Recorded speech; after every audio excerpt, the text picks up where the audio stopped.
Halo, selamat malam pemirsa JAK TV. Senang sekali program Suara Jakarta kembali menjumpai Anda di akhir pekan ini hari Jumat, tanggal 21 Juni 2018. Dan saya Sela Wangkar akan bersama Anda 1 jam ke depan. Dan program Suara Jakarta pada hari ini sungguh istimewa karena tanggal 22 Juni 2019 esok kita akan memperingati hari ulang tahun Jakarta yang ke-492. Kita akan bahas bagaimana Jakarta dari masa ke masa dengan 3 narasumber kami yang telah hadir malam hari ini. Kami perkenalkan satu persatu, dan yang pertama adalah dengan Bapak JJ Rizal, seorang sejarawan. Selamat malam, Mas Rizal. Terima kasih bersama kami. Kemudian dengan Bapak Taufikur Rahman, Ketua Fraksi Partai Demokrat DPRD DKI Jakarta. Selamat malam, Mas Taufik. Selamat malam, Mbak Sela. Dan juga dengan Bapak Asfi Warman, beliau adalah peneliti LIPI. Selamat malam, Pak Asfi. Selamat malam. Ya, terima kasih telah bersama kami. Nah, kita sungguh senang sekali karena hari ini tanggal 21 Juni 2019, esok hari jadi Jakarta yang ke-492 nih. Nah, penentuan tanggal hari jadi kota Jakarta nih, ini kan masih banyak usulan-usulan yang timbul ya. Sampai terakhir masih ada usulan untuk memperingati hari Jakarta di tanggal yang lain yang berbeda. Nah, ini mungkin Mas Rizal punya pandangan nih, waktu itu kenapa waktu tanggal 22 Juni ditetapkan sebagai hari ulang tahun Jakarta, karena sebelumnya memang ditetapkan oleh Belanda waktu itu di akhir Mei ya, karena mereka merebut Jakarta ketika itu.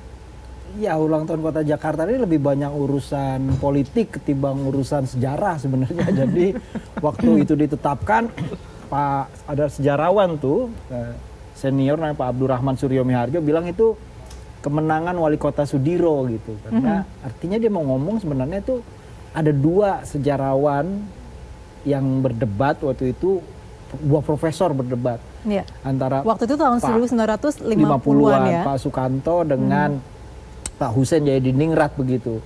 Karena menurut Pak Hussein Jayadiningrat apa yang diketemukan oleh Pak Sukanto dan kemudian ditetapkan jadi hari lahirnya Jakarta itu berdasarkan ilmu yang namanya Pranoto Wongso itu keliru gitu. Karena Fatahillah dianggap itu menantunya Prabu Trenggono, Raja Islam dari Kerajaan Demak, harusnya nggak pakai ilmu Jawa tapi pakai ilmu Islam gitu. Jadi 2 profesor ini berdebat tapi menggunakan cara-cara yang sebenarnya dianggap tidak bisa memproduksi hasil yang tepat tentang tanggal dan bulannya begitu.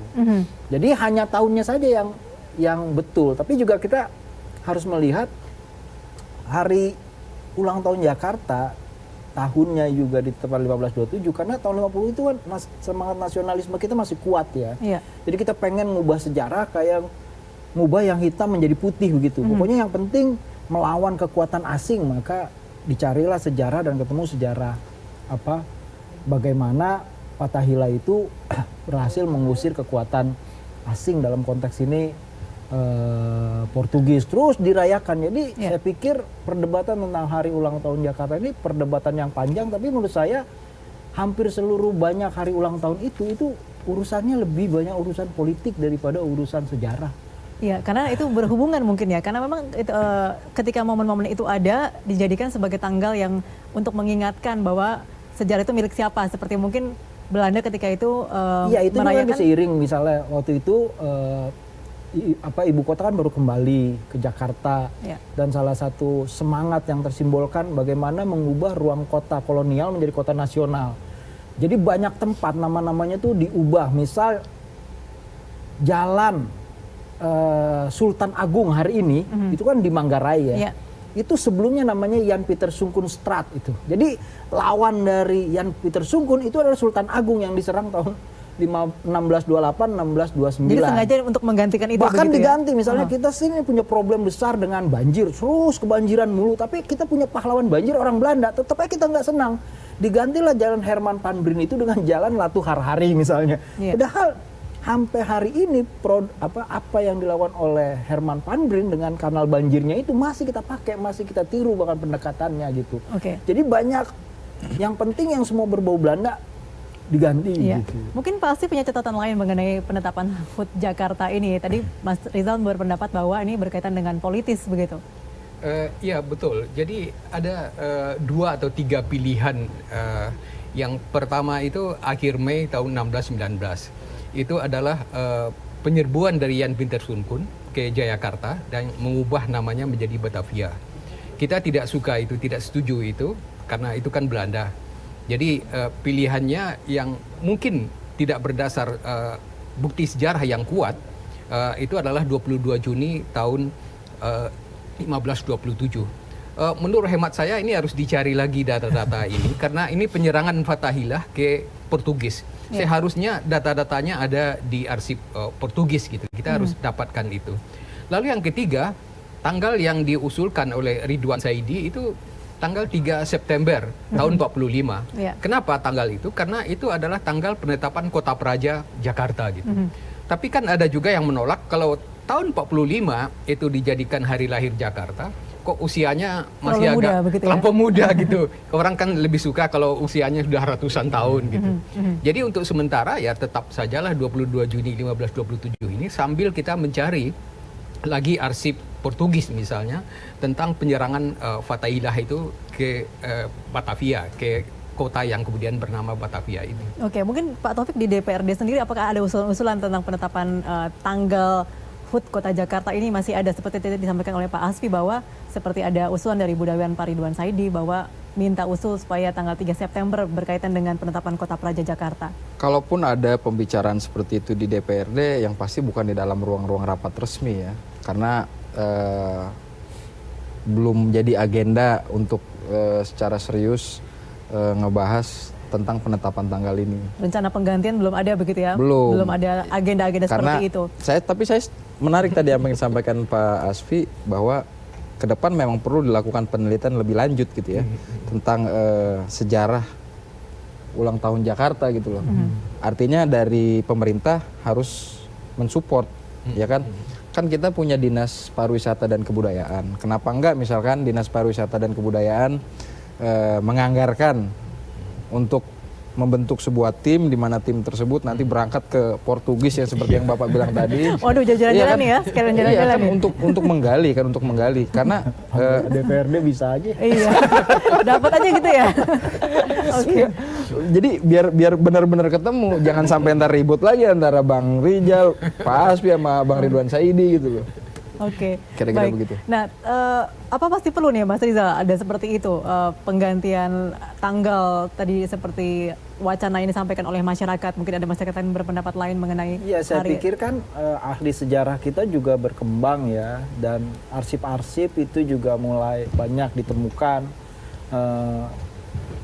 Jadi menurut saya salah satu tantangan besar memang setiap hari ulang tahun adalah pertanyaan yang dikemukakan tentang tanggal 22 ini sebenarnya sebuah fakta historis atau bukan begitu. Yang kita peringati ini sebuah peristiwa sejarah yang betul atau tidak. Kalau Bang Ridwan kan bilang, oh ini merupakan pengusiran orang Betawi gitu, dari apa yang dilakukan oleh kekuatan. Karena juga ada korban jatuh dari pihak orang lokal Betawi. Nah, jadi menurut saya sekali lagi saya lebih senang melihat ini urus menggunakan pendapat Pak Abdurrahman, ini kemenangannya Pak Sudiro waktu itu. Pak Sudiro sendiri mendorong sebenarnya masa Soekarno untuk segera menetapkan ibu kota. Kan kita harus ingat begitu ya, waktu di Jogja aja kan itu sudah ada panitia agung penetapan ibu kota, tapi setelah pindah diharapkan akan ditetapkan, tapi nggak pernah ditetapkan kan. Jadi sangat terlambat sekali Jakarta itu ditetapkan, setelah tahun 60 baru ditetapkan resmi sebagai ibu kota. Jadi Sudiro ini main politik sebenarnya supaya bagaimana caranya Jakarta ini bisa diterima sebagai ibu kota, dan salah satu caranya adalah dia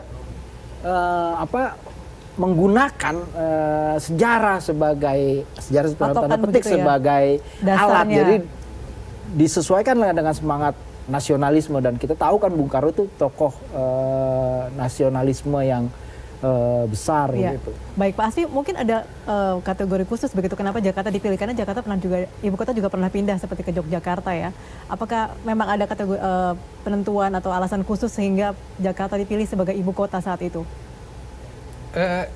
Jakarta waktu itu kita memproklamasikan kemerdekaan di Jakarta, dan pemerintahan secara de facto itu ada di Jakarta. Tapi kan kita kemudian tahu bulan Januari tahun 46 karena keadaan yang memaksa, karena Jakarta dianggap tidak aman, maka ibu kota itu pindah ke Yogyakarta. Itu sampai tahun 49. Tapi kita tahu bahwa tahun 48 misalnya terjadi agresi militer kedua. Dan Bung Karno waktu itu mengirim telegram untuk pembentukan pemerintah darurat Republik Indonesia di Bukit Tinggi. pemerintahan sementara itu darurat di Sumatera, yang berkedudukan di Bukit Tinggi, dan itu yang diumumkan oleh Safruddin Prawiranegara. Jadi artinya Bukit Tinggi itu pernah juga dianggap sebagai ibu kota selain dari Jakarta, Jogja, dan Bukit Tinggi. Oke, mengenai pemindahan ibu kota juga salah satu hal yang saat ini hangat dibicarakan begitu ya. Selain tadi pernah Yogyakarta, kemudian juga di Bukit Tinggi, dan juga wacana ke Palangkaraya lagi, nanti kita akan bahas di segmen berikutnya. Tetaplah bersama kami akan kembali sesaat lagi.